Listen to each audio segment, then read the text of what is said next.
Good evening, ladies and gentlemen. My name is Joe Kane. I'm here tonight. This is a draft of the speech we're going to be giving really soon. I wanted to run through it and just see how it read.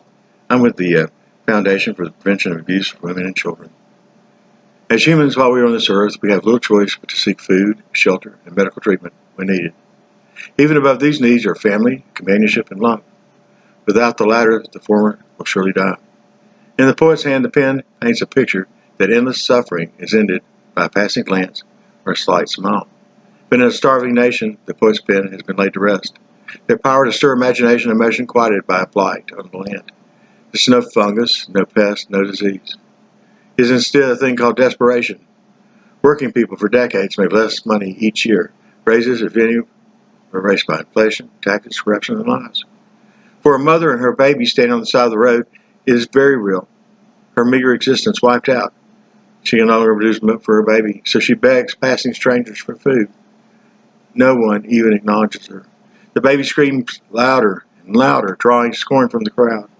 Soon the baby is just whimpering like a little puppy, and then nothing. The limp body is lifeless, and the mother is tortured forever. What have we built that the life of an infant is not assured, and the good Samaritan is a fairy tale, where the rich steal from the people in the treasury and the poor starve to death? We can do better. We can change what needs to be changed. Poison, if administered slowly and over time, will still kill its intended victim. And if antidote is not administered in a timely fashion, in adequate amounts, death will surely be the victor.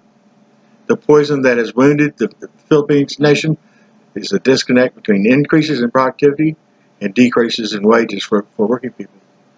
The strength of a nation wobbles upon unsteady legs when hard-working people are forced into slave-like conditions after years of wage decreases. This is not acceptable. When productivity is increased by 60% and wages decreased by 40%, this is theft. In human terms, it is taking the prosperity and the future from a nation and dividing among those who contribute nothing. Those that feast upon the wealth of a nation have little regard for those who await death from starvation. Those with love for a nation and have little need for parasites that scourge the land and steal from the people. A very few people betrayed the masses, stealing half the economy.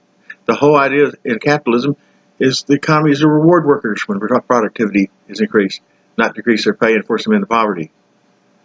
There are moments when the nation cries out for those who love her, to save her, the sacred soil from the earth which all life springs. Her voice is weak now. Many have abandoned her. Many have given up. The masses are now consumed by the need to simply put bread upon the table. The blood of the patriots still flows in her veins. Jose Rizal, just prior to his execution, expressed his love for her. He was not a warrior. No, he's far from being a warrior. He was a very gentle man. He was a doctor. He was an advocate. He was a writer. He was just a very gentle man. And the Spanish ordered his death by firing squad after he'd been in exile for 4 years. And so the night before he was executed, he hid a little poem that he wrote to you in a stove, and it was smuggled out. And I can't imagine that man, that gentle man, who was not a warrior, who had never conditioned himself for dying like that, standing in front of those 12 guns pointed at his heart.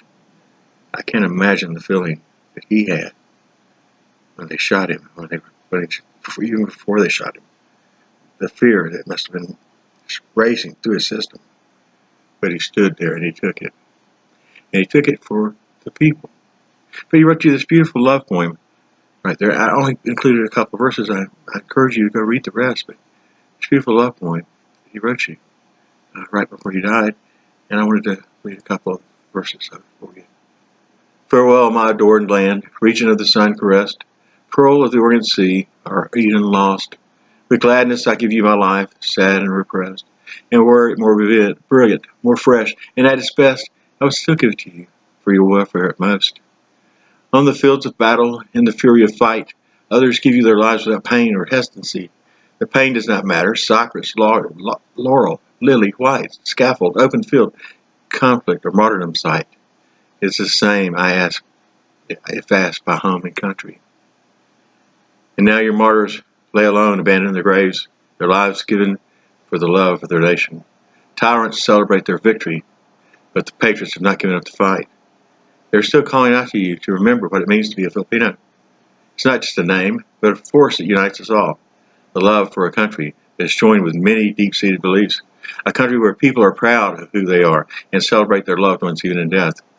In a nation where not even death is allowed to cast a shadow, freedom will prevail, even though it may sleep for a while.